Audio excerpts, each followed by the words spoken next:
Автор Чомоев Дүйшөнбек.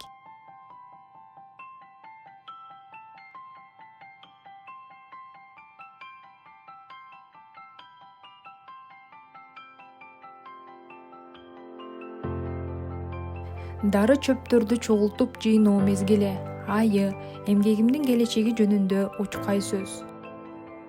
Урматтуу окурман, мына сиздердин колуңуздарда табыпчылык улуу сыр аттуу эмгегимдин оңдолуп толукталган варианты. Ырас, бул эмгегим кыргыздын байыркы элдик медицинасынын бүгүнкү күндөгү жаңырыгы деп түшүнүңүздөр.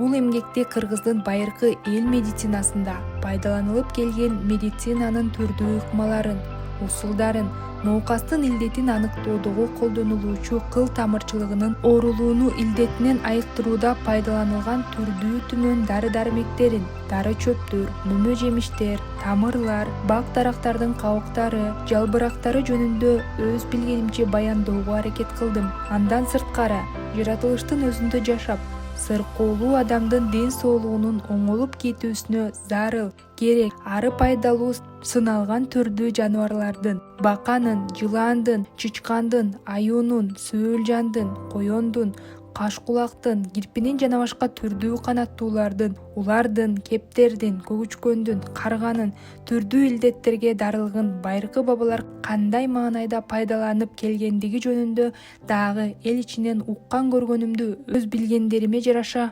жуурулуштуруп сиздерге табирик сунууга аракет кылдым. Азиз окурман, андан сырткары мен ошол байыркы көөнө өтмүштөгү өмүр кечирген бабалардын илимине кыстырма катарында мына буларды чүргөй кеттим.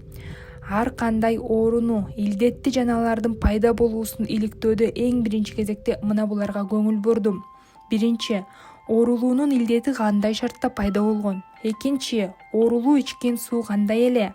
Үчүнчү, оорулуу кандай абадан дем алган?